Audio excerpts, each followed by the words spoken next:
maybe since the weather is rainy, maybe for the participant can take meal and hot drinks. We provide hot drinks and meal outside, so uh, don't worry. Okay, for today, maybe I will start from my reflection about yesterday. Wednesday forum, last Wednesday forum is about Rainbow Pilgrimage, is about the young queer faith in response about the religious violence, religion-based violence, in response about how they surveillance. But today we are going to talk about how the extremism and how the violence developed in our society, especially in digital space. So we already have our speaker, uh, Pak or Mas, better to pronounce. Habib, Habib, Habib Anam. Okay, is he is a researcher and counter extremism practitioner who has worked with BNPT, Densus 88, Densus 88, and other key institutions on issues of radicalization and terrorism prevention. His work has appeared in books, academic journals, policy papers, and major media outlets. So for this session, we'll discuss his latest article co-authored with the Director of Intelligence of Densus 88 and the former head of terrorism studies at the University of Indonesia, titled Data-Driven Redefining of Radical Terrorism, Understanding the Continuum of Intolerance and Extremism through Indonesian Experience. So maybe Pak Anam can sit in the sit. So, the sessions talk about from click to conflict. Okay, this is interesting because it has a rhyme. In Indonesia, digital platforms are increasingly used to accelerate intolerance, normalize extremist narratives, and blur the line between online grievance and offline violence. Classical theories of radicalization, such as Moghaddam's staircase of the two pyramids model, no longer fully explain these rapid shifts. This session examines how Indonesia's digital ecosystem reshapes the continuum of intolerance, radicalism, extremism, and terrorism, or IRET, revealing pathways that global models often overlook. From clicks to conflict, prevent a data-driven redefinition of IRET grounded in Indonesia realities by integrating metadata patterns, case records, and emerging digital behaviors.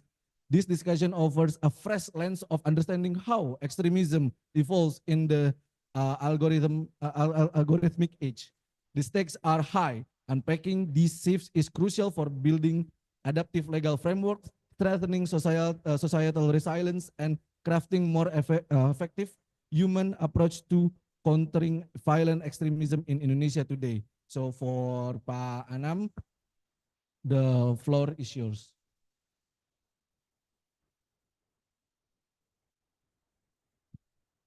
Okay, before I start, I think Afkar deserves some applause. Yeah, thank you very much for opening, Afkar. I'm not sure if there's anything wrong with this, but okay. Thank you very much again for having me, CRCS. I remember coming to this class about 2011, 2013.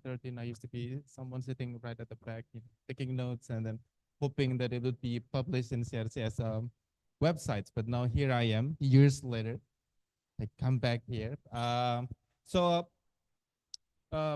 mainly what I would talk about in these sessions today is my news article in the journal, where I and the former and some of my colleagues with the first is the former leader of terrorism studies in UI, Universitas Indonesia, and the director of intelligence in Densus 88, where we have a lot of data, and we finally think that our data and our experience in dealing with terrorism supposed to, have a say in a theoretical perspective of terrorism. So I am not saying that the theoretical perspective on terrorism today is not relevant anymore. What I'm saying is that we have different experience, And so that's why the way that we should understand terrorism should be moving forward.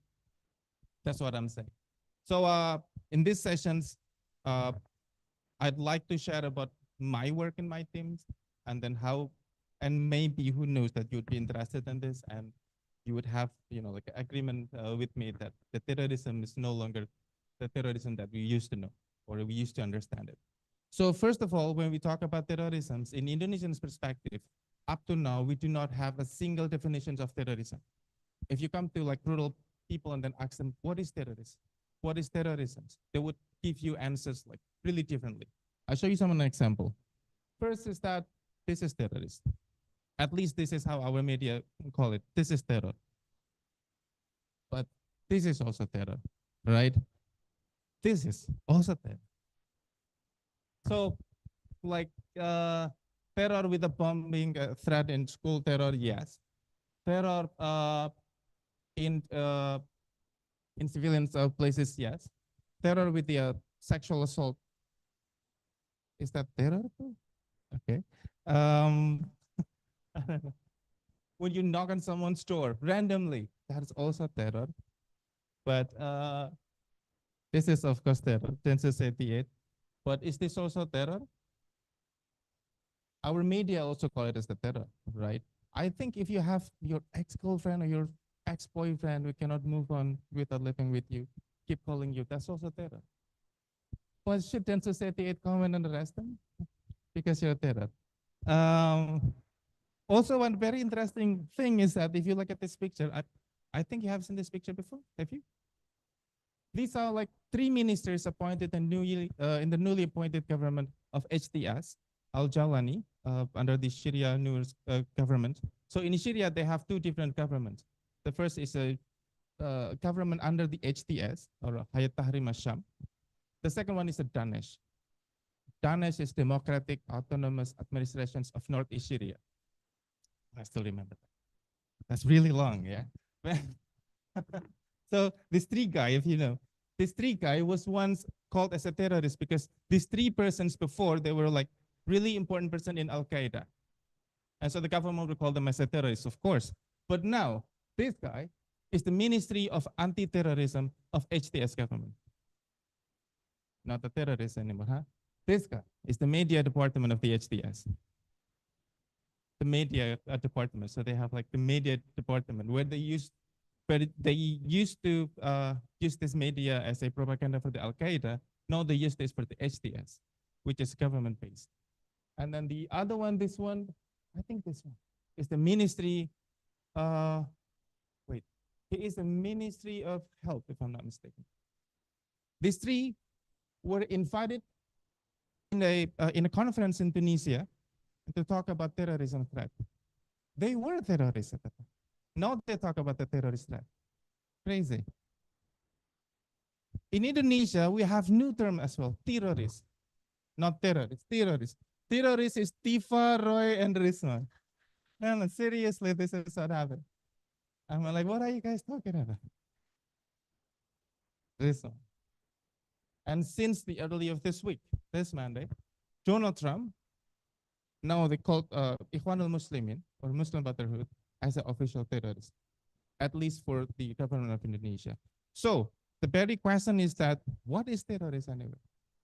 This is actually really important because even in the government of Indonesia, different ministry, we have different definitions of terrorism. The way Densus 88 and BNPT see terrorism differently. The way BNPT and the Ministry of Religious Affairs see terrorism differently. And so it affects our policies in terrorism. And so, but before we talk about that, let me put a bit here. Across the year period, I think this has been like a long problem in Indonesian's government.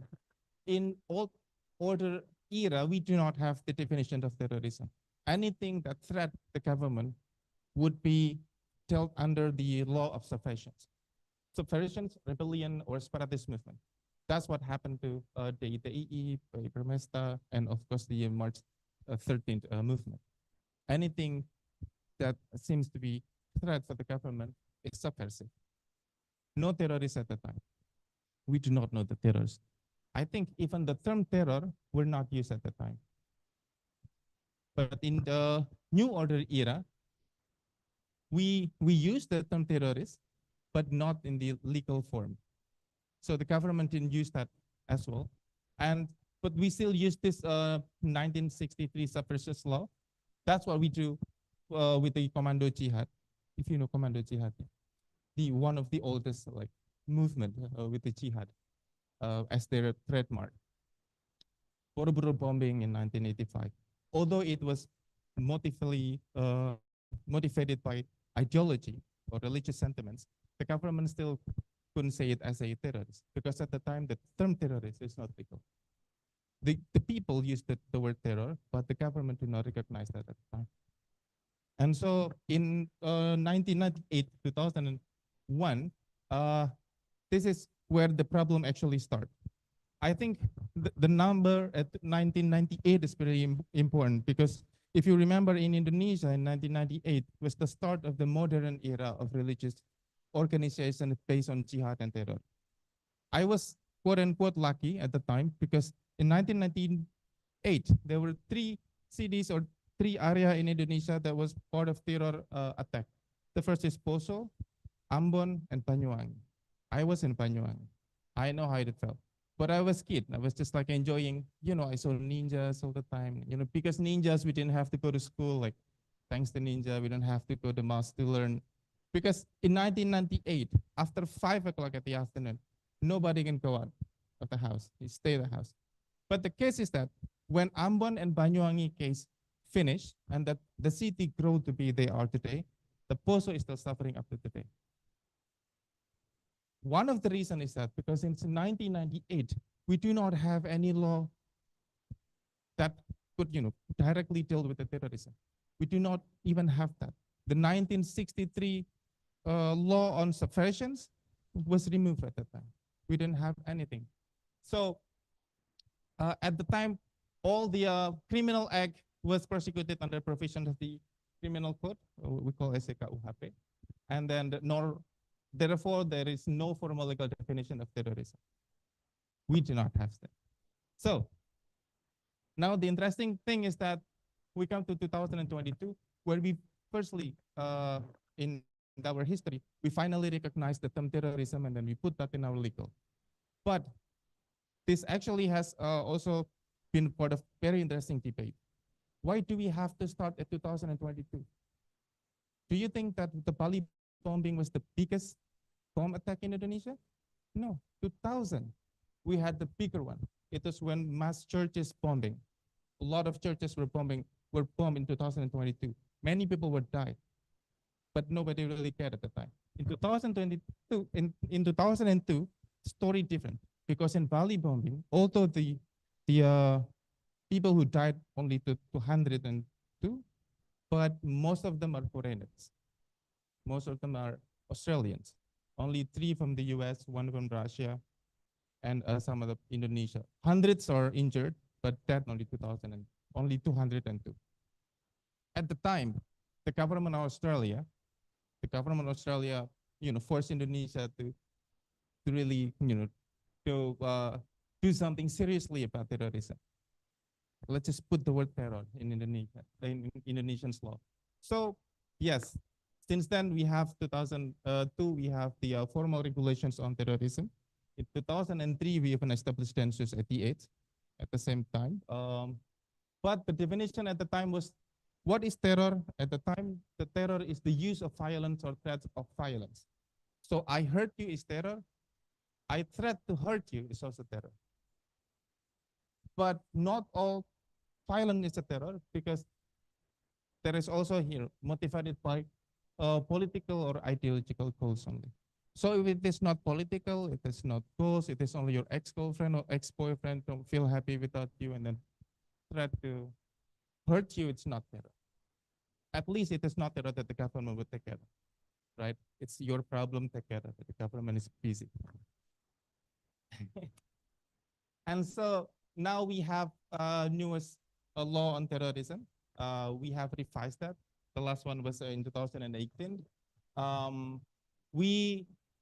This is the definitions was, like really deepened after the bomb attack in Surabaya, where it involved one family, if you remember, and then include kids and women for the first time. Usually, before that, terrorism was really men thing. Women are not involved. But since 2018, there was an act of terrorism involving women. Before 2018, yes, a woman was involved, especially in the emergence of ISIS. ISIS was the first terrorist organizations that involved women. But even after that, ISIS did not appoint women to become the suicide actor or the terror actor, only for the propaganda and support. And so the key expansions in this rule is that explicit recognitions of ideological, political, and security related motifs. And it is not only individual, but also groups and corporations. Now, even in Census 88, we no longer use the word, for example, lone wolf. We don't use that because we believe there is no lone wolf in terrorism. It is always related, it is always organized. And we are worried if you use the term lone wolf, you are actually supporting the terrorism because you call them wolf. You know, wolf is something that's really strong and, you know, hyperbolic. We call that lone actor. Simply that's just an actor. And then we have foreign terrorist fighters and the radicalization program. This is my PhD theme, which I'm suffering, as you can see from my face. So I am really suffering in writing FTF because I believe the government do not care about FTF, but this year, for the first time, the government will take FTF from Syria, December 7th. Only 39 at first, in the first group, 39 women and children will be taken in December 7th. We have at least now 2 groups. So 139 women and children, and then the second group is 20, but it is from GI groups, different organizations. So in contemporary understanding, this is, you know, I think since 2020, when we have many cases of terrorism related to social media, and also the involvement of kids that is not organized in terrorist organizations. We put terrorism more like in extraordinary crime, when it is extraordinary, meaning that it is also limitless of the state, where the police, government can, you know, do something about terrorists, although it is not in Indonesian territory. And these extensions include this one, online radicalizations, lone wolf attacks, terrorist financing, and transnational network. This is what we are doing now. We just this one, terrorist financing.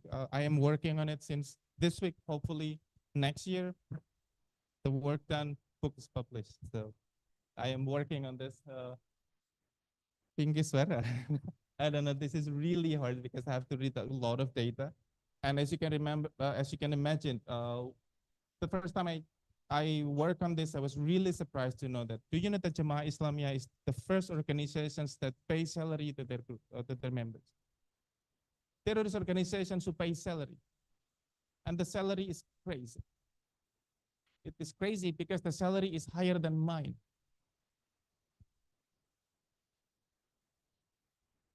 Yeah. Plus your salary. No. Let me tell you, in the level of province, in GI, in the level of province, if you are the leader of province in GI, your salary would be around 15 to 30 million per month.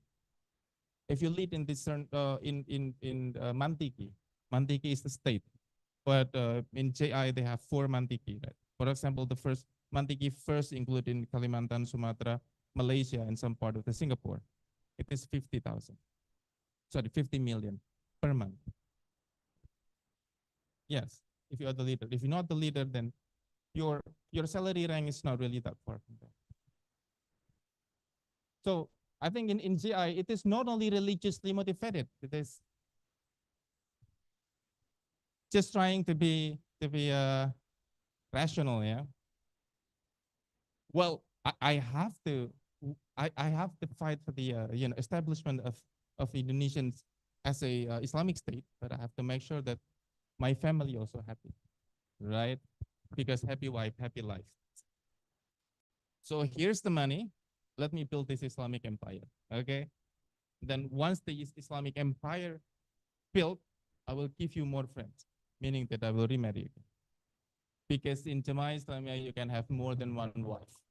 In Islamic State, you can have that. In democracy, I think democracy really against Islam.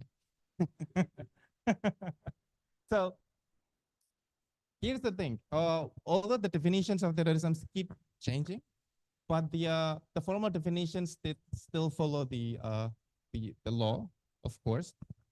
But here's some fun fact about this one, about the definitions, the historical definitions of terrorism and how people in Indonesia understand it from time to time. First is that military is no longer handle terrorism. You know, before Densus 88, before PNPT, all the terrorist threat was handled by the military. We had one group called Kultor. Kultor is Penanggulangan Terror, who is not active. But since the Ministry of Prabowo, this Kultor is starting to reimaging again. And then no legal definitions until 2022. Yes, first anti-terror law, of course, after the Bali bombers. I personally think because it includes foreigners to be the victims. And then the NPT is centralized. We are the first, Indonesia is the first country to criminalize terrorist financing since 2003.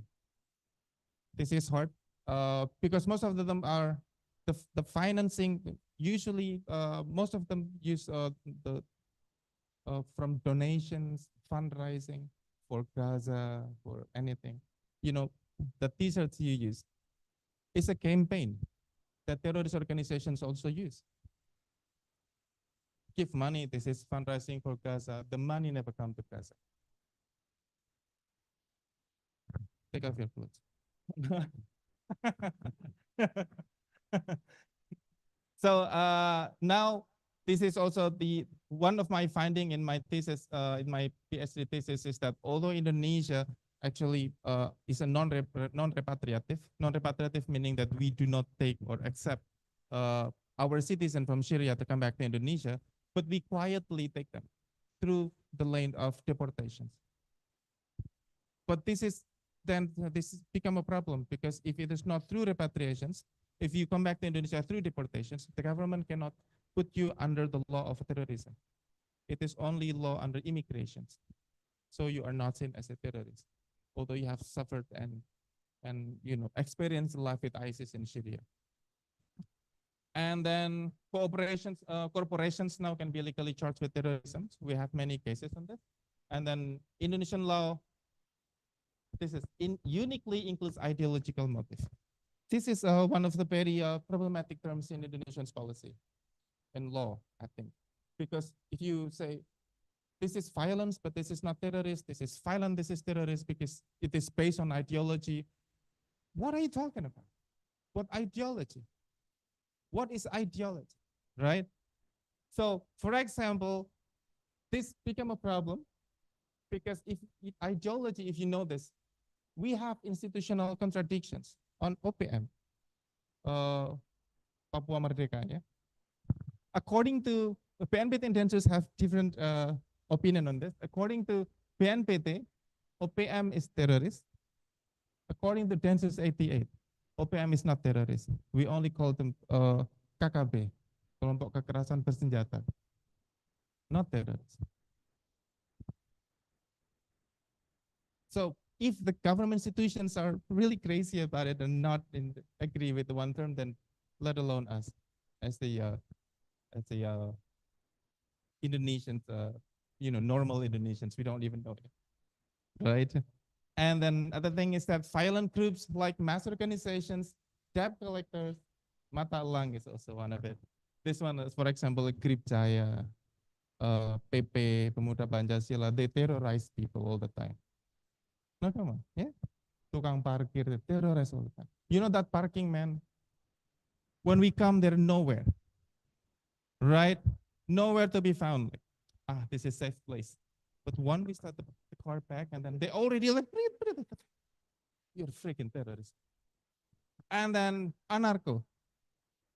Now, then society is actually working really closely with anarcho in Yogyakarta because we see like the emerging group of it in Yogyakarta.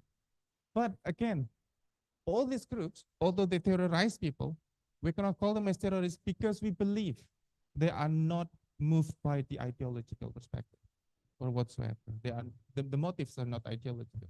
This is crazy.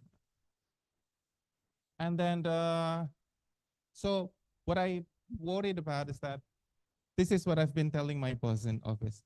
If we do not have like really certain definitions of the terrorism, and we say that terrorism is anything that is motivated by ideology, we could enable a selective and political labeling. Maybe. Yeah, so terrorism is a politics, I think. No. Sorry. His mother sent him to be the intolerant. I cannot do more. Indonesia then risk to blur boundaries between terrorism, rebellion, and ordinary organized crime. This is what I'm worried. Now, let's talk about cases. You guys heard about the incidents of bombing in SMA 72 Jakarta, right? We were actually debating about that a lot in the office. According to you, is it terrorist or not? Was it terrorist attack or not? If you say that it is that terrorist has to be motivated by ideology, let me show you some picture. This is the place where the incident taken. It was in a mosque, not in the toilet, not in the cafeteria, not in the field, not in the classroom. It is in a mosque. I remember this happened because we were actually having a meeting at the time in Lebak Bulus, not far from our office. And our director of intelligence just opened the sessions, just giving like opening ceremony, and then his phone rang. And usually he didn't answer, but he answered like, because this is really important. Then, yeah, ada apa? Ada bom central. Bubar. And then we all went. And then we see, this is what we found first. This is the picture we took. I don't know. So really bloody, but no worry. This guy alive. This is the guy. This is the perpetrators, Nazril Fadel. In all the media, we call him ABH, anak berhadapan dengan hukum. But this is the perpetrator. This was him. Okay, so was it not terrorist? Let me show you some of the parts. This is one of the weapons that he used. So the weapon, this is a toy weapon. But again, if you said that it has nothing to do with ideology, think again. Look at this natural selections. Natural selections, also the same writing that he used in his shirt. His white shirt, they have like writing saying natural selections. It was actually the same shirt that was worn by Alexander Pisonete when he performed that same attack in the US, also in the Moscow. So if you say it is not related, not again, think again. And then they have a lot of names here. This is all from that the weapon that we see. So was it terrorist or not terrorist? Was it terrorist? Is it not ideologically motivated?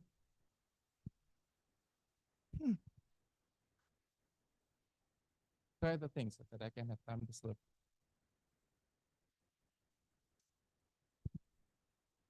So, okay, let's analyze this. This is what we did just at the day that the bombing happened. So is it terror or not terror?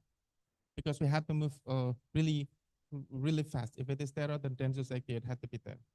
And taking care of all of this. If it is not terror, then it is from Polda or Mabes Polda, not the Densus Society. And then, so this is what I gave them, my boss in the office. So I gave them choices, options. Well, we could say anything from two perspectives. It could be terrorist, it could not be terrorist. But if it is terrorist, this is what we have. So there are symbols, symbolic ideological elements, yes, attributes, names, ideological figures, they have it. Also conducted in a sacred time or places. It is conducted just right after the second khutbah. Jumat ya, jadi right before the prayer, and he was waiting at the time. The fadil was not at the mosque. The fadil was at the classroom. So he used remote control to detonate the bomb. So two bombs. The first in red bag in the mosque. The second bomb, a smaller one, where he carried, and then he put it right like on his shoulder. He wanted suicide. As you might heard that he's a victim of bullies, right? And he was bullied for a long time. He was bullied since elementary school. When we interviewed him, he said, like, I remember I was bullied first time when I was in elementary school. I couldn't remember the name, but he was black guy.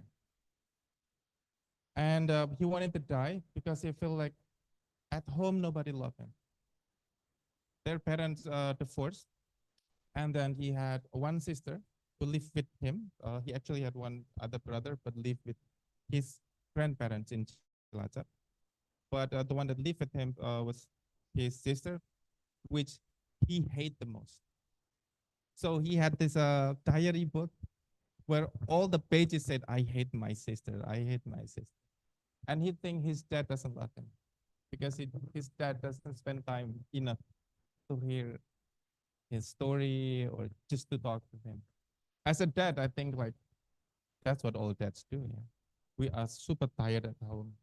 And when we get back home, the work is still in our here. So like I have a lot of things. So my kids want to talk to me about dinosaurs. Like, I know dinosaurs interesting, but please, I have to write down something, right? And then so I'm afraid that my kid could probably also think that I don't love him. That's what Fadil actually felt.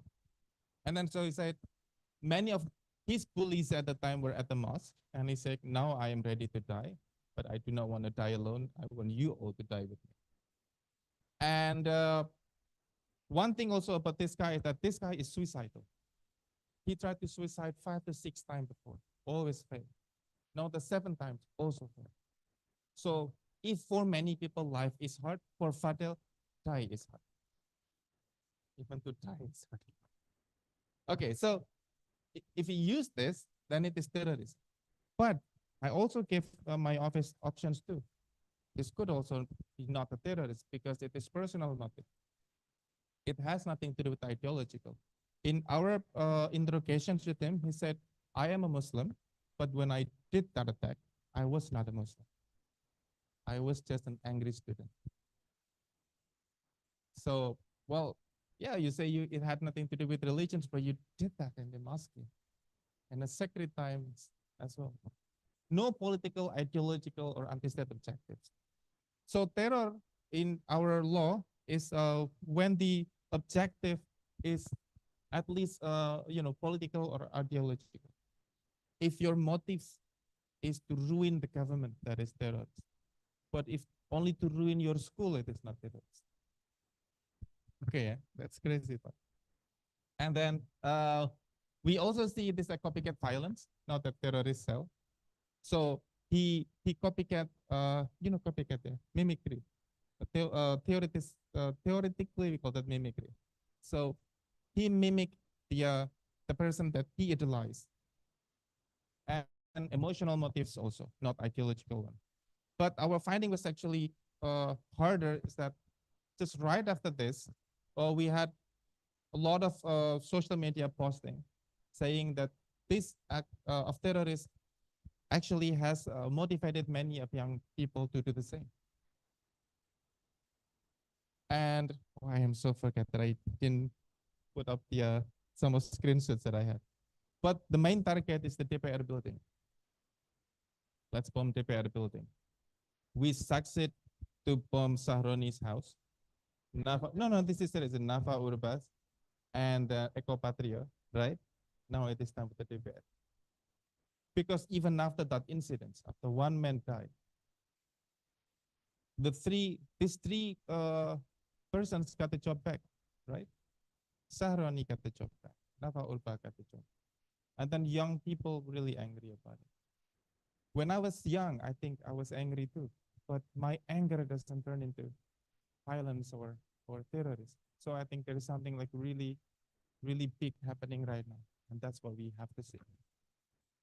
So now let's talk about from the concepts.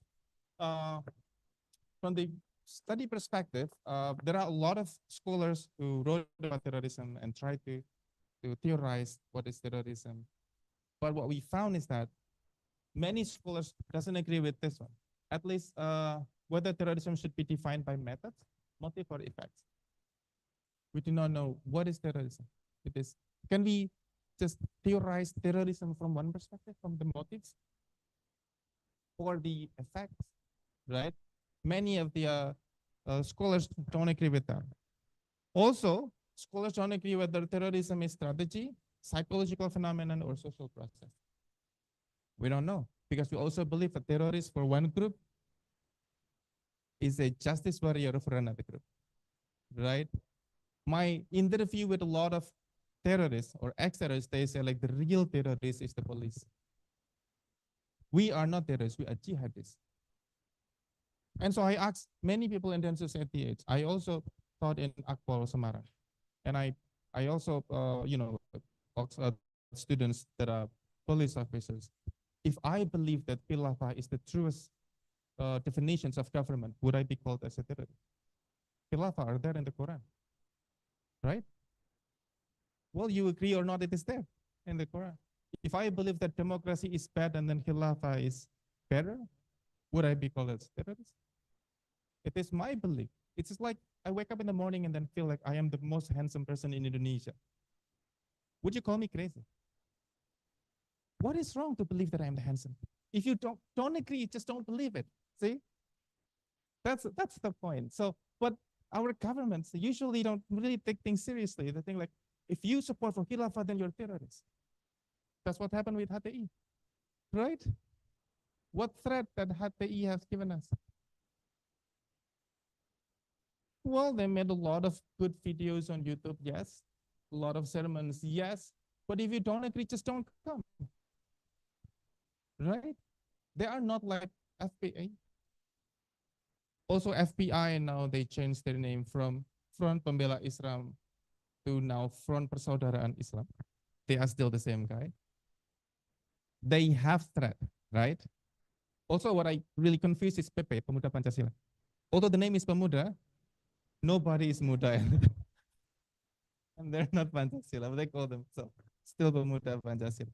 So there are at least 3 scholars that I studied in my newest article. The first is from Moghaddam. Moghaddam is I think the most, what is that? This is like the study is the most used by many scholars. And then his theory that's pretty famous is that he was famous with staircase to terrorism. So he says that nobody wake up to become a terrorist. Anyone who become a terrorist has to run from this step by step. So at first, the perception of unfairness, But if you see like it is narrower, meaning that not everybody in this step can go this way. So through time and conditions, some people are singled out. So like, for example, the perception of unfairness is that when I think that whatever happened bad to me is because the unfairness system. In 2014, we know it. We have one common enemy, Jokowi. Pasti salahnya Jokowi, right? I don't have money, salahnya Jokowi. I don't have girlfriend, salahnya Jokowi. It is not because I didn't try hard enough. It's because the system is bad, right? And so I have the consideration of options. So what should I do? Should I go to the government and then do demonstrations and that? Or should I just fight experience in dealing with terrorism in Indonesia? I think this theory also falls short, only short. First, it is too linear and sequential. So he imagined that everyone should step 1, step 2, step 3, step 4. In Indonesian's cases, we found that and there are many people become terrorists starting from the second step or fourth step, not from the first, not from the very bottom. So this is too linear. And then individualistic. Many people in Indonesia become terrorists because they are in the organizations of terrorists. I had this really long interview with Abu Rusdan, for example. You can check. Abu Rustan said, I was NEE even before I was born. Because my father was NEE, my grandfather was NEE. So when I was born, I had no choice but to be NEE too. And I said, I was NU before I was born. In my family, NU is the religion, not organizations. I am happy that my father died. I could imagine if he's still alive and see what PBNU happening now. It is not religion, Papa. It is politics. It is tambang, yeah, mining. Yeah. And also digital radicalization. So this theory didn't talk anything about digitalization. But it is okay because the theory was there before the digitalizations coming up to be, things. And hybrid and collective process, no. So I think Moghaddam staircase model is too linear. And again, it is, individualistic, outdated for Indonesians experience. Now, second theory is segment social network approach. It is older, 1 year older, 2004. This theory also often emphasized in offline networks. In JI, this is the our experience in dealing with JI and ISIS. JI is Jemaah Islamiyah, ISIS is, ISIS. In Jemaah Islamiyah, everything has to be done in offline. If you want to join the group, you have to follow the selections, like where the selection is really, really hard. And once you get accepted, you have to join the training. And the training will take you 4 to 5 years. So it's like an actual. CRCS only 2 years. Right? JI is much harder than you think. And everything has to be done offline. You have to meet your leader, shake hand, and then bayat. But ISIS come with new paradigm. Everything can be done online. The bayat even can be done online through WhatsApp video call. See? Even in ISIS, you can also do online marriage. I don't know if you do online marriage, what about the kids? Can you download the kid? That's crazy thing. But this theory therefore outdated for Indonesia's experience in dealing with terrorism, especially with the coming of the ISIS. But it is okay. Judgment theory in 2004, ISIS started in 2011, became a thing in 2013, proclaimed themselves in 2014. So this theory is 10 years older than the happening era. And now the second theory is two pyramids models. In this model, terrorism is seen in two perspectives. First, it is opinion and then actions. There are people who has an opinion about terrorism. I mean, like, I am agree with terrorism, although I am not to do that. I mean, like, for example, I support the bombing in Bali, although if I am given the opportunity to do that, I wouldn't do that. But in opinion, I believe what they did was right. My opinion what the terrorists did was actually not terrorist. It was part of the fulfillment of the Allah's guidance, because the Quran want us to kill all the infidels. Sorry, Pak John and Pak Franz. Yeah. It is in the Quran said. Here, we don't kill them. So according to them, opinion, they are many neutral sympathizers, justifiers, and they, at the top, they even think that it is moral obligations to do that, but not in actions. Now, in actions, they do that, right? They practice that. And so I remember my interview with ex-ISIS. I actually wrote that into a book. You can find that in Gramedia. The title is Kembali ke Merah Putih. I interviewed with a guy named, oh my God, I forgot the name. Anyway, he was Indonesians who became the second group of Indonesians joining ISIS in Syria. And at first he felt like, I think I am a good Muslim because I pray 5 times a day. I fast during the Ramadan. I also give charity. But when ISIS came, he said like, well, you're a good Muslim, but all your deeds are not accepted. To be accepted, you have to follow the rule of the Islam. First, you have to do the hijrah. So he said, like, you pray, that's good. You have deeds for that, but Allah still cannot receive your deeds because you haven't performed hijrah. So you have to perform the hijrah, at least by joining us in ISIS, and only 6 months. That's it. And then so he went to Syria, only to realize that he was trapped. There is no 6 months. You have to stay there, work with there. Well, luckily he could get out and come back to Indonesia. He was jailed for many years. What I'm saying is that this case actually was really a good finding, because before, the government, especially through BNPT, believed that someone become terrorist because they have empty in 3 places. So empty in the pockets, meaning poor, and empty in the heart, meaning that you are originally bad people, and empty in the head, meaning that you are not highly educated. Oh, Shahrul Munif, I remember the name. Shahrul Munif is very rich. He lives in Malang. He has this business which gives him approximately 100 to 150 million per year. Imagine that, 150 million a year living in Malang, where nasi pecel is only 3,000. You are very rich. You are very rich. And then he lives in pretty happy family. He also was a graduated from law faculty in one of the really great university in Malang, but still he became terrorist. So it is not only the 3 places, I think, where somebody felt the emptiness and then become a terrorist. Okay, so this theory also, I think it is artificial, separations between attitudes and behavior. This is artificial because how to know? What is the limit between agreeing and doing? Maybe now I am agreeing because I don't have the opportunity to do that. But if I have the opportunity to do that, I would.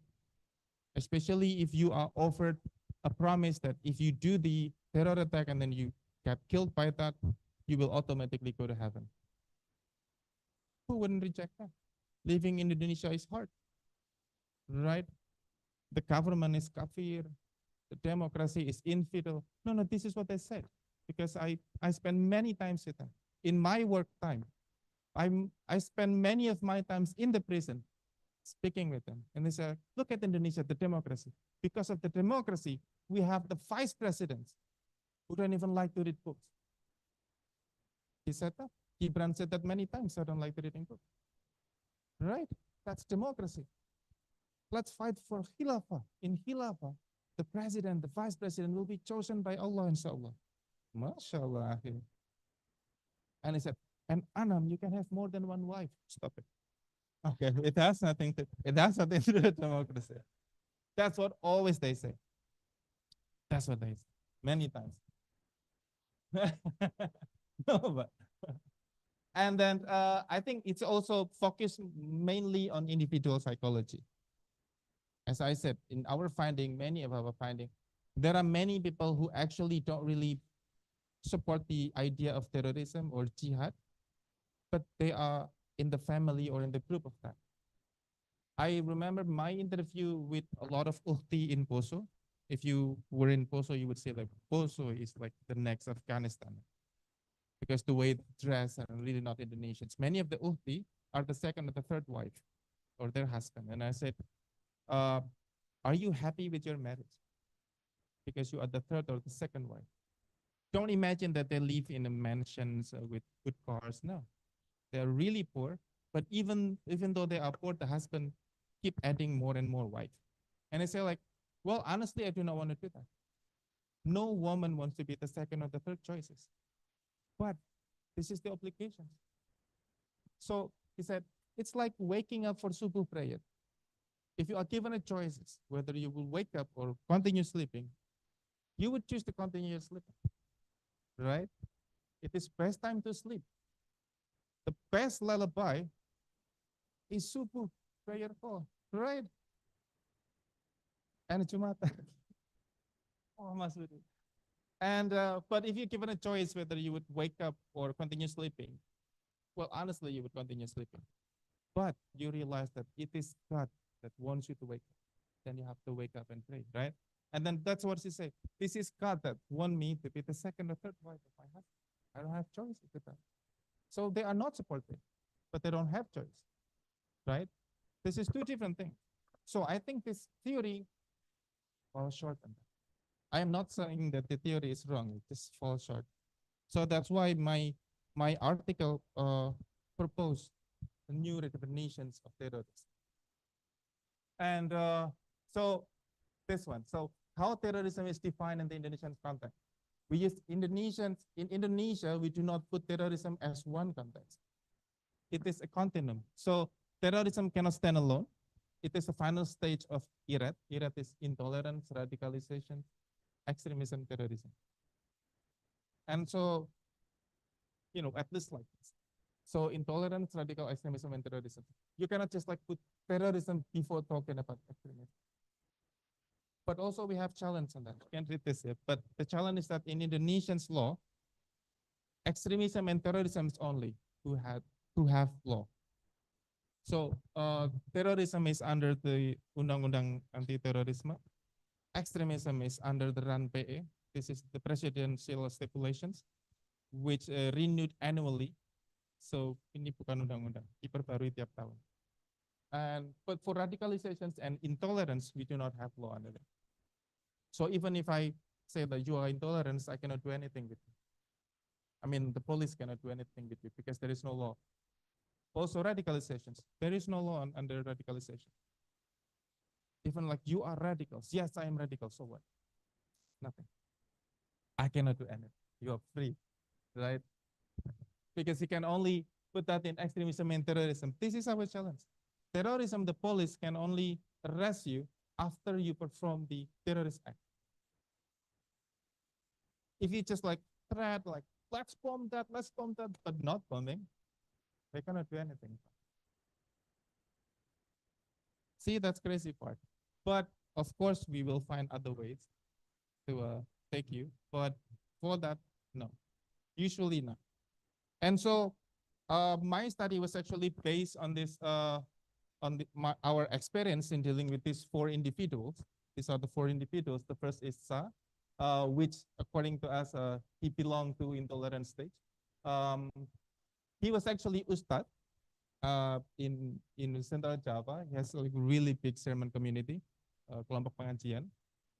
And his sermon community was mostly about anti-pluralist, like Indonesia is infidel, but only stop at the sermon. He doesn't do anything. So it is intolerance. And then my second example is from Su, radicalism. He was the kiai or the leader of a pesantren. In Indonesia, you would be surprised to know that there are hundreds of pesantren in Indonesia affiliated with these groups. Yeah, we just found out, for example, from the GI groups.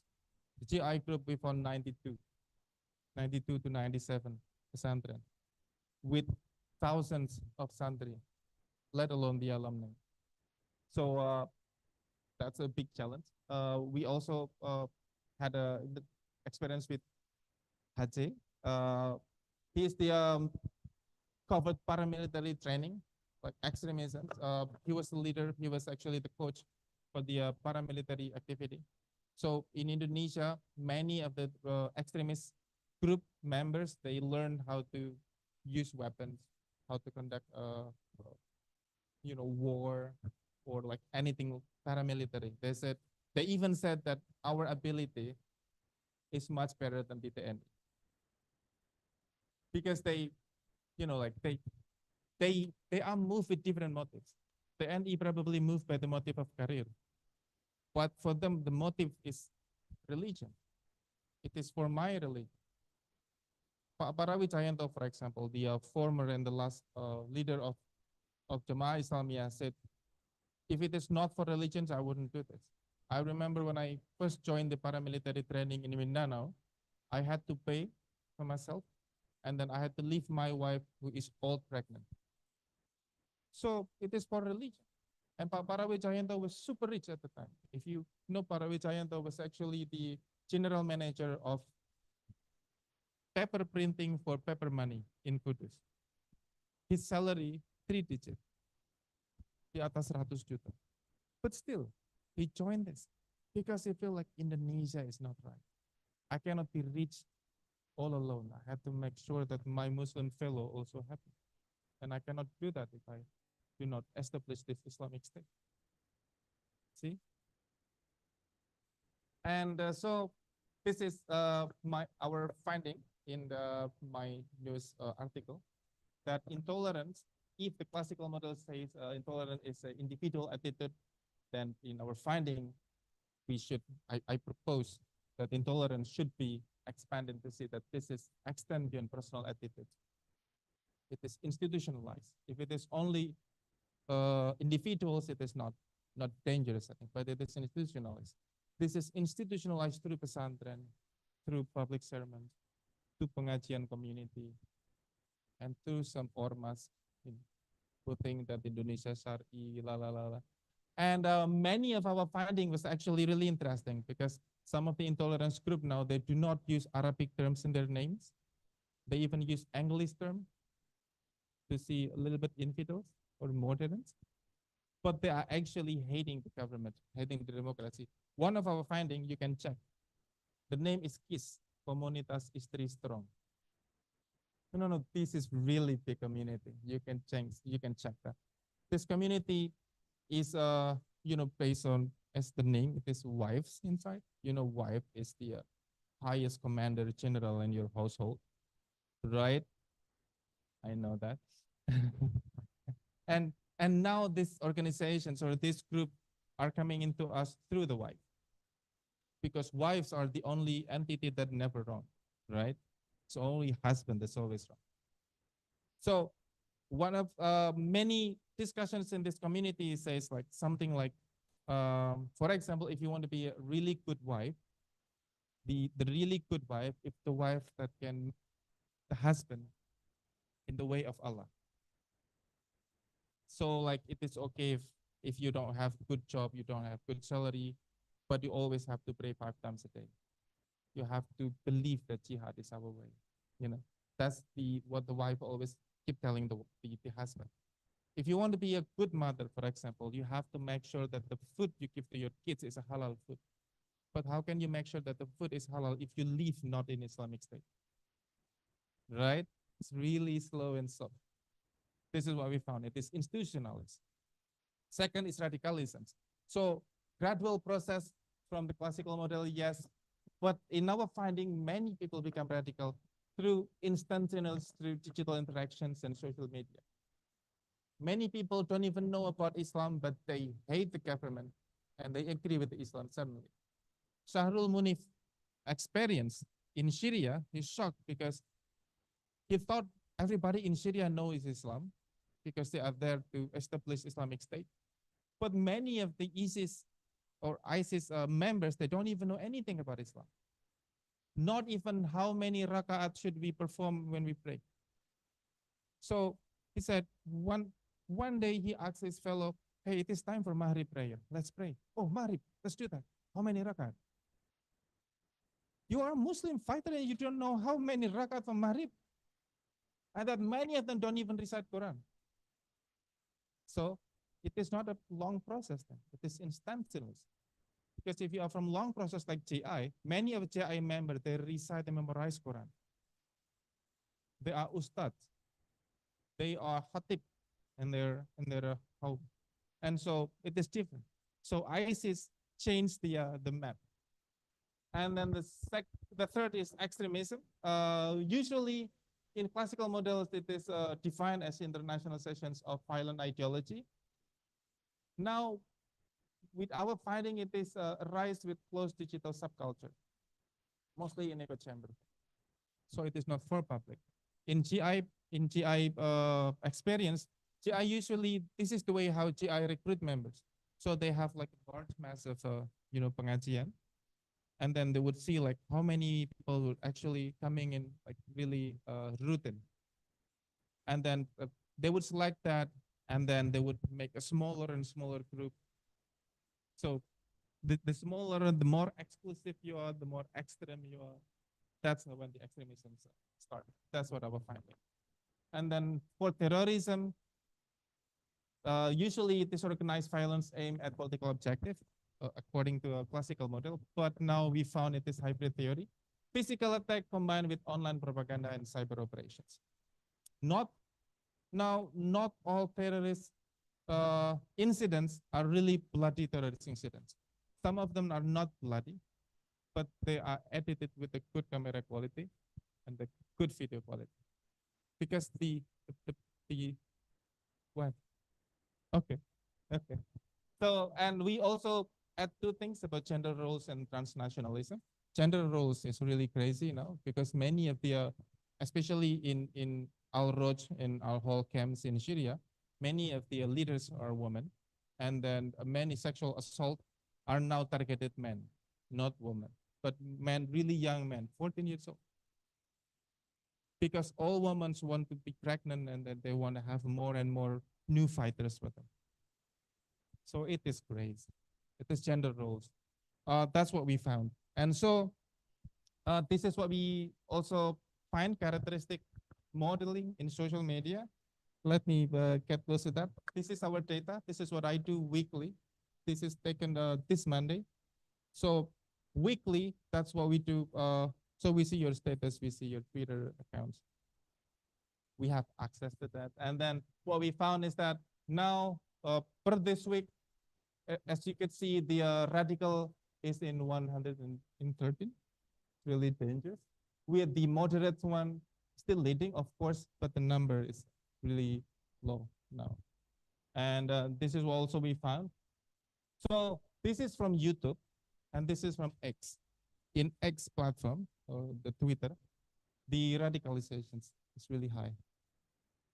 If you could see like the hatred towards the government, jihad is rising again in Indonesia. So this is also what we found mostly. So like for this one, is it categorized as a terrorism or extremism? What do you think? If I just believe like Indonesia is an infidel state, see, that's crazy. What even crazier is that this one, Eric, it's crazy. But our government, the way our government responds is also wrong, I think. You cannot do this. Tolak khilafah, what do you mean? Khilafah is part of the history. It is mentioned many times in the Quran, right? I mean, like it could backfire to us.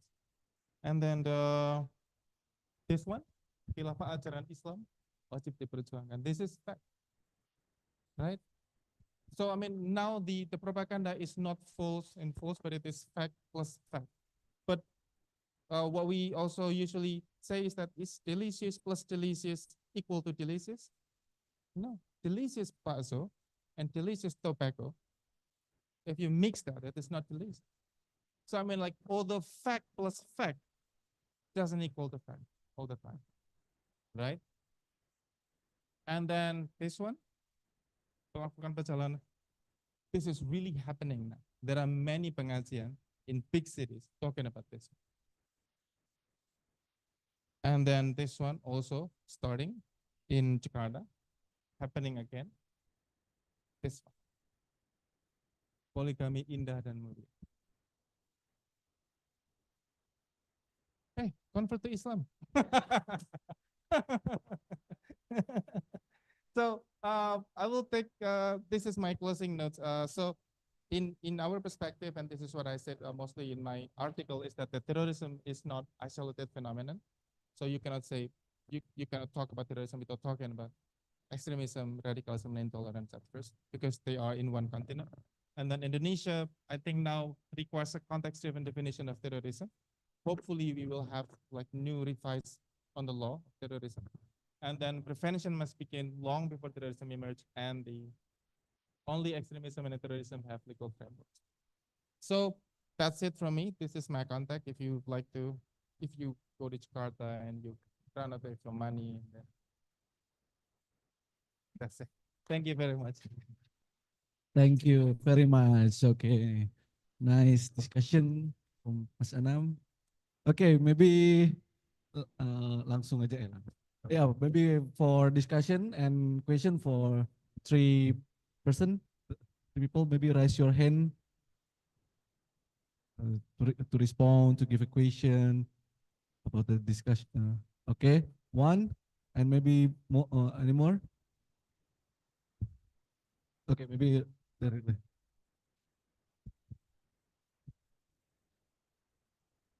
Well, yeah. My name is Marsekal, Mars. And if I am from Poso, yeah, I was born there. Tentena. Yeah, like I was living right now in Poso. I was born in Tentena. Yeah, not 6 hours. 1.5 hours. Not really that far. Well, yeah, if we're trying to talk about what happened in Poso, because you say that what happened in Ambon and also like in Banyuwangi is already done, but in Poso is not done yet. Because in my findings, I make some kind of a little bit research about it, which is make me realize that what happened in Poso is really deep rooted in their society. Because like what happened there is like we have to take back from the era, like from the era of the Shia Islam first came there, and also like missionaries came there. If you know what happened there, like the history is like this: like the missionaries from the Dutch colonialists came, and also like the ulama also already there, and they make an agreement. The missionaries and also like make an agreement to say that, okay, Shia Islam will make it in the coastal areas, and the Christianity should be in the, yeah, pedalaman, or like more lage to tentena and stuff like that, which is and like which is make the aftermath. Aftermath is like there are segregation. Most Muslim people majority was in Poso and in city of Poso, and Christian majority is in separate places, which is for me I found like it could be one of the thing that maybe could be like the reason why this kind of ideology came out, or why they sort of, yeah, sort of like not ideology, I could say like api pemantik mungkin kayak seperti itu. Ya triggernya itu bisa dari situ pada akhirnya.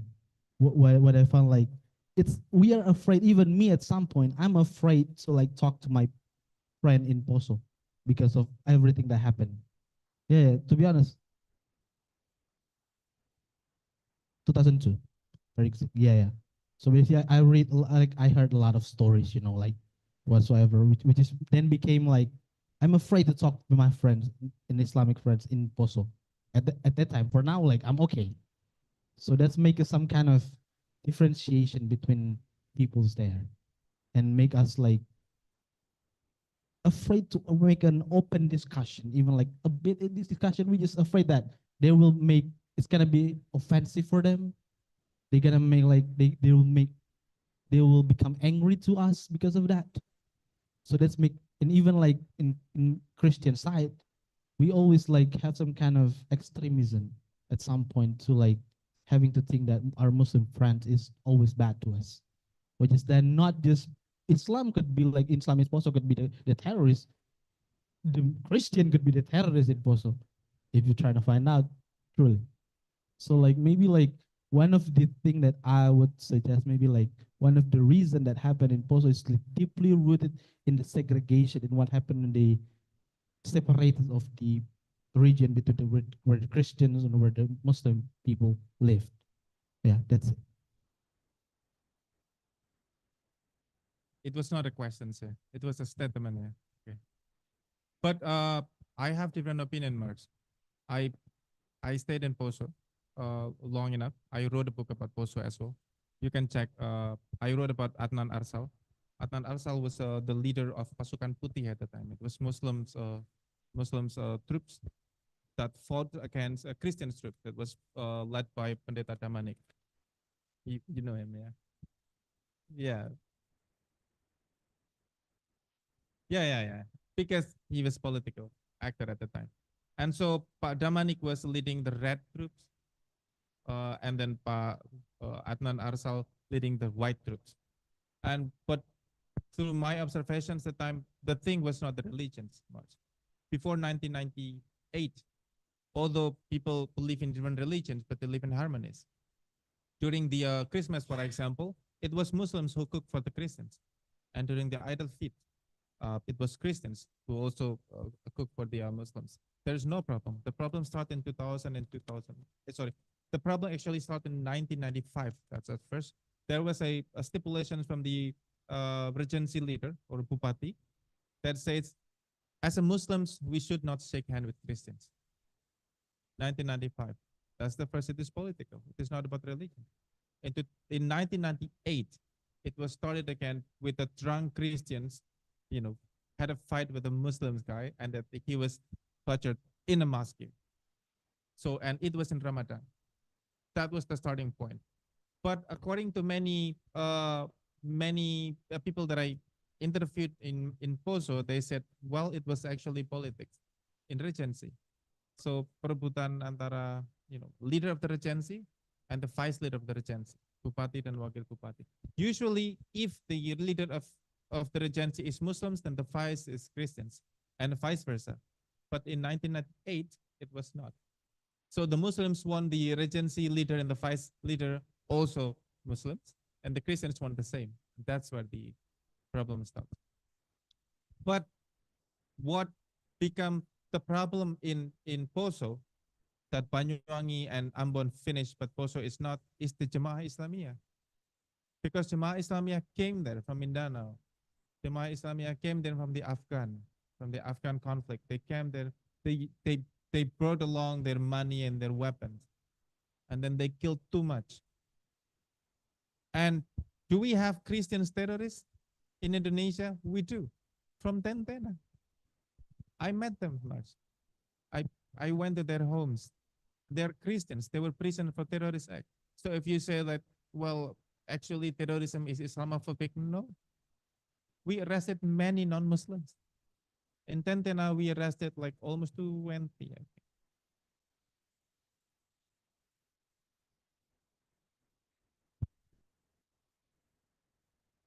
I could see that. Yeah. Because I was there the last time, 2023, and they said like some of their children are in university and they needed help to pay for the tuitions. And this is not many people know.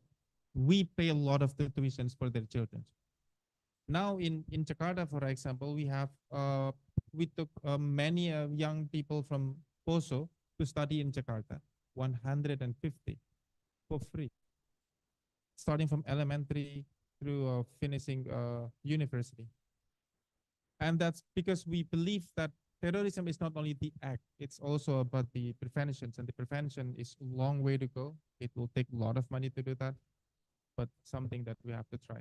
So yes, I think in Poso now the other thing is that becomes the problem is still there, is that there are a lot of land that are not owned by anyone.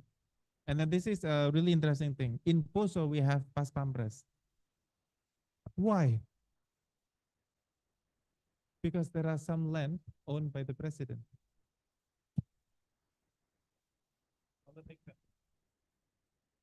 Okay, interesting. Okay.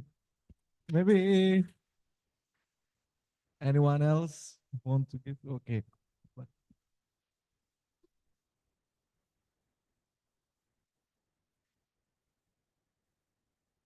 Halo Pak, just one question about the returners. So the returnees. I read your article about the intolerance, radicalism, and extremism and terrorism. There's very difference about this term.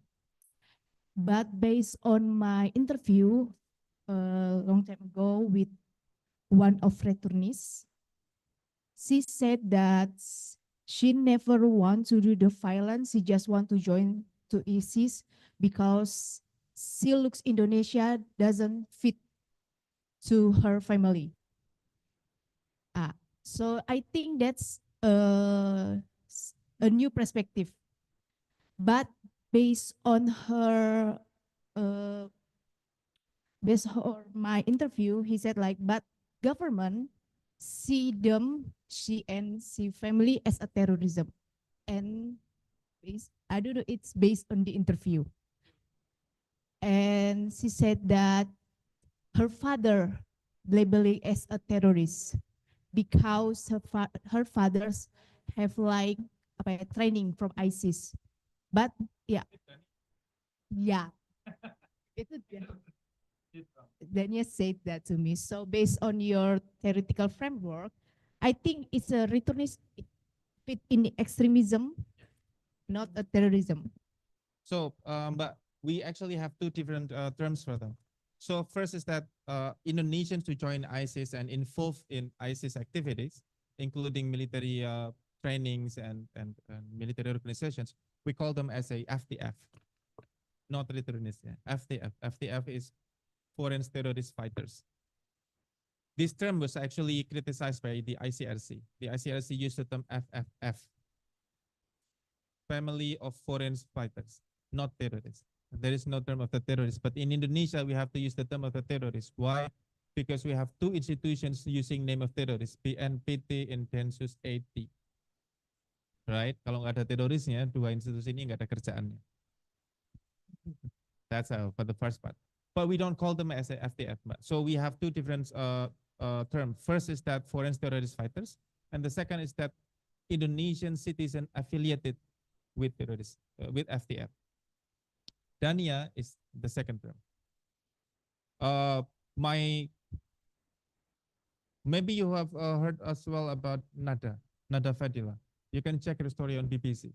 So Nada Fadila is the daughter of Arif Fadil. Arif Fadila and Nada Fadila went to Syria not to join ISIS as a military forces or anything like that. He was just there because he wanted a greater job. In Indonesia, Arif Fadila was a mechanic in Mercedes-Benz in Jakarta.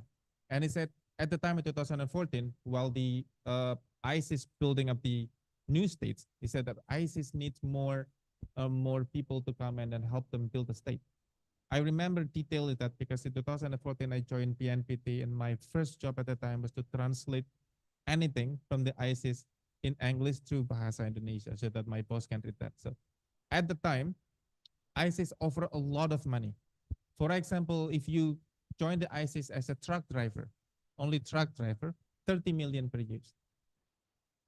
And that no many TKI at the time in Syria, right? So it is good things. In Jakarta, I heard even news, one bakso seller, meatball seller, went to Syria not to join ISIS, but to sell bakso. Si Kamboja aja yang jualan nasi padang kan banyak. Now, really, Indonesians, you cannot see Indonesians in other country without you going out to them and then serve them with their food. Really, our biggest problem is that Indonesia, we cannot eat non-Indonesian food. So when we see like now there are a lot of people of Indonesia joining ISIS in Syria, and they love food, especially bakso. Why don't I come there and join bakso? And then he went to Syria and joined bakso. So for people like them, we don't call them as FTF. Returnees, the term returnees is only for them who are repatriated. So repatriated meaning it is officially repatriated. 2017, we repatriated a lot of people from Indonesia. 2018, we repatriated. 2022, we stopped repatriated. So that's where my thesis began. So in 2022, the government decided not to do repatriations anymore because we saw them as a virus and then they are a threat for our national security. We cannot take them back, although they are not FTF, although they are family of affiliated with terrorists, but we cannot take them back. At the time, our Ministry of Politics and Human Rights, Mahfud MD, said that let's just take the kids under 10 years old. But it was rejected all along because if you separate kids from the mother, it will become another terrorist for them, right? Because the kid would, would rise up with a hatred toward Indonesia. And actually, we had the case with Musa. We took him when he was 8 years old, and we put him in PNPT offices, and he didn't grow up like any kids at his age. He had this feeling of hatred toward police, toward Indonesia. Many kids in Syria, when asked, "What do you want to be when you growing up?" He said, "Like I want to grow up and kill some police." We cannot take that chance. But now, 2025, we will start to do the repatriations again, December 7th. That would be the first one. Hopefully that answers it. Say hi to Danny.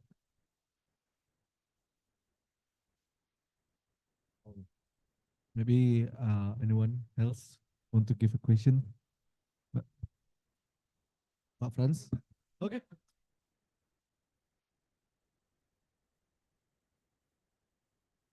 I have a very simple question. What is the objective of your research? I mean, why do you gather those data? Yeah.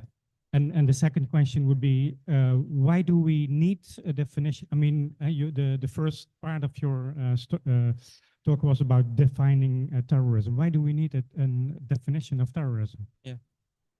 So, Pak Franz, when you say you have a simple question, I always remember simple questions require complex answers, right? Complex and questions require only simple answers. Now, first is that the objective of my writing was actually to see the data and the experience of Indonesia dealing with the terrorism.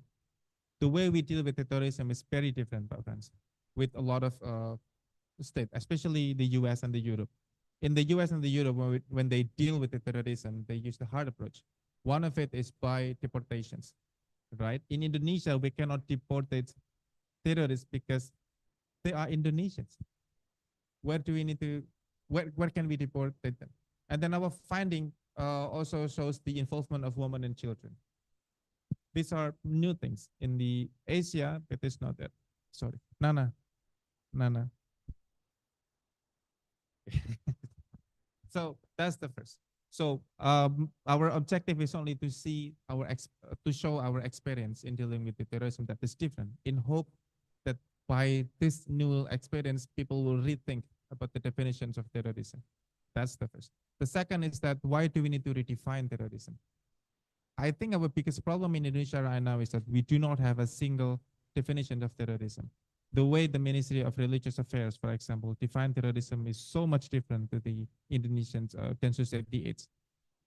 Because from Densus 88, terrorism is seen as a security a threat for the national security, while from religious perspective in the Ministry of Religious Affairs, it is the misuse of religious ideology.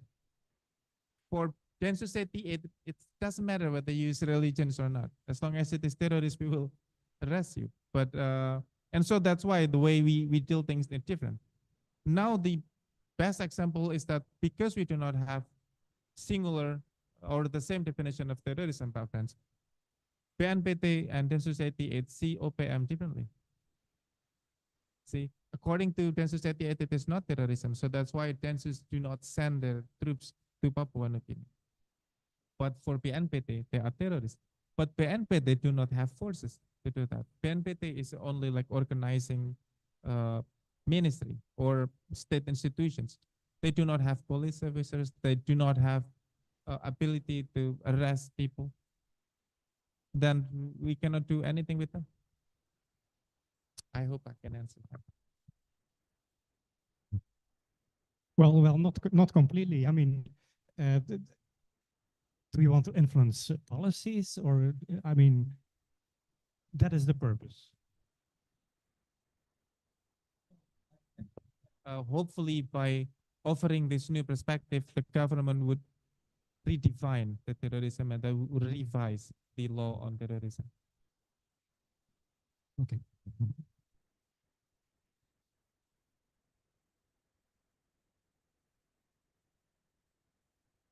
Definition of terrorism that you expect. Well, but should I show you again? No. So at least the involvement of gender role.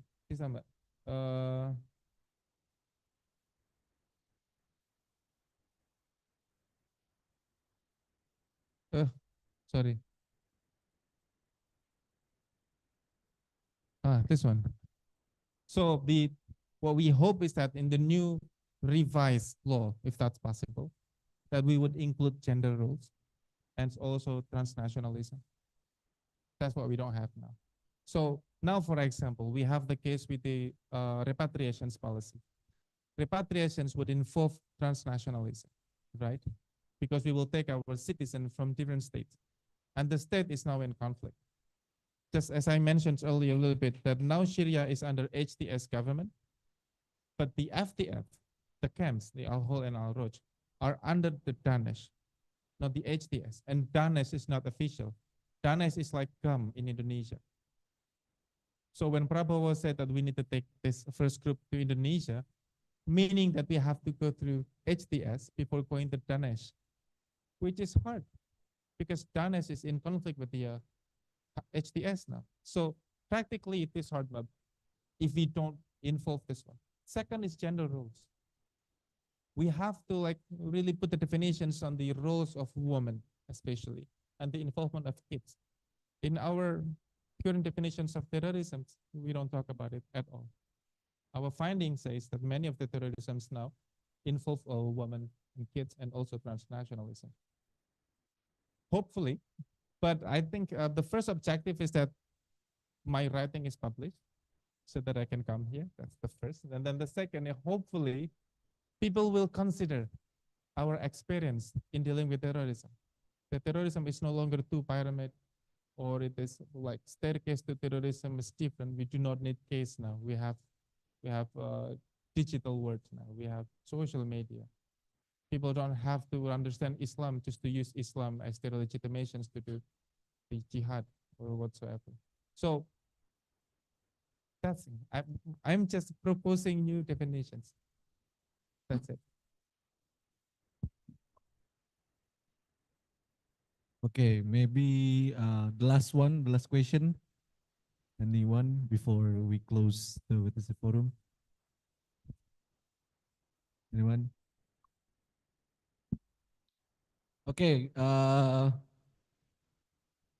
Since there is no question anymore, maybe Pak Iqbal maybe want to give a question, maybe, or maybe some words, maybe some words. Yeah. Maybe I mean to open discussion to dig more about this issue. Maybe someone else to give an opinion.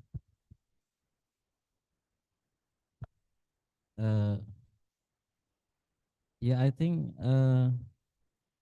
the definition of terrorism is there. Yeah, I mean, I think the UN repertoire on human rights and the protections of something. Yeah, they give a definition about terrorism, but certainly, if you look at the UN definition of terrorism, it does not have to have an ideology.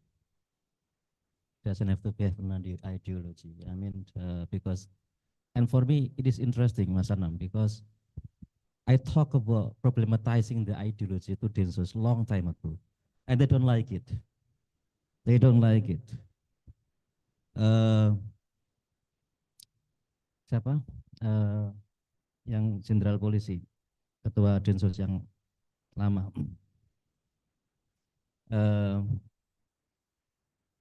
Because Densus or BNPT, especially, not Densus, sorry, BNPT, I mean, BNPT, not Densus. You with Densus, not BNPT. Yeah, okay. So my conversation with BNPT, and BNPT is focusing on ideology. When we talk about deradicalization, they talk about ideology. So they're emphasizing on these ideological elements of radicalism. So we talk about different aspects. Yeah, radicalism is not always about ideology; it's about many other aspects. But this is what they look. When they talk about deradicalization, it's about the sending preachers to prisons and giving new interpretations of Islam that is more inclusive, that's moderate. Well, it's not working for a long time because they have their own mufti, etc. So you are now looking for new definitions of radicalism. That is actually now, I don't know, ini mungkin peta politiknya agak berbeda atau gimana, tapi this is very contrast to the positions of BNPT, in my view, gitu ya. So, and I think because the consequence will lead to, the expanding target. Expanding target. Of course, KKB is one of them, but can also others, because the intention is not necessarily, the intention is to force the government to change policy. To change policy or change or leave policy. That's it. You create you commit an act of violence that cause death of people, whether it is massive or not, yeah. And the purpose of that act of violence is to force, to intimidate, yeah, to cause fear that will force the government to change policy. The changing policy, what kind of policy is not specified here, for example. So so this is, playing with the definitions, I think has some very political implication as well. That's a comment. Thank you. But I think I agree with you that the PNPT move now is a little bit different with the government because, while PNPT is a policy-led institutions, the government is now more likely into military-led discussions. But I think I'd like to comment one thing on you mentioned about human rights from the human rights perspective. So our government has a different definitions of human rights. This is what also shocked me. So I interviewed many of the I did elite interview with the governments, and it was about foreign terrorist fighters. I asked them, if we do not repatriate the FDF, then we tend to violate the human rights. But they say wait, not repatriating them, which we seen as a terrorist, because we respect the human rights of Indonesians living in Indonesia. So which one need to be focused at first? The 500 FDFs in Syria or 2,078 million of Indonesians in Indonesia? So it is still contested term by God. Other thing is that the UN definitions on terrorism by not putting ideology is interesting, but it is not practical. If you put any violence as terrorism, MBG is now terrorist. MBG. Makan bergizi gratis. How many students were poisoned by the MBG? It's a terror. In Jakarta, in Depok, many parents refuse MBG because, yeah.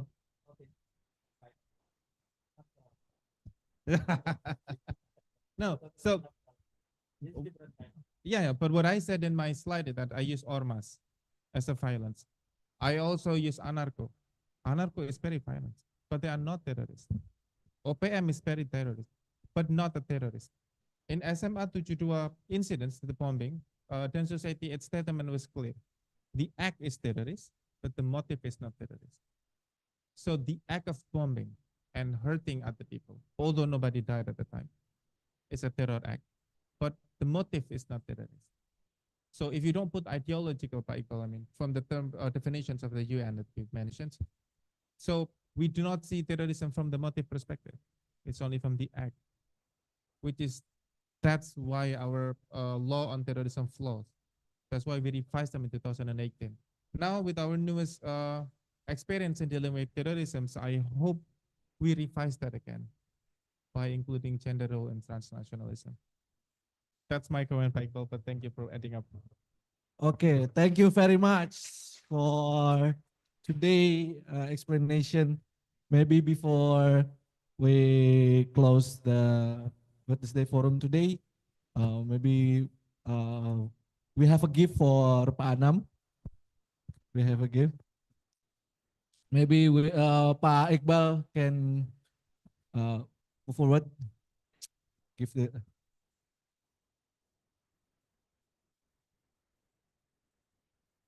Pak Habib.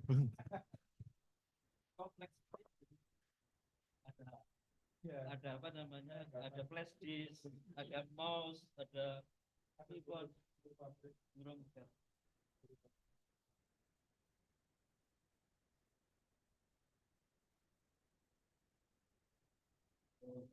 Thank you. Anak ya, for coming back to the LS as always.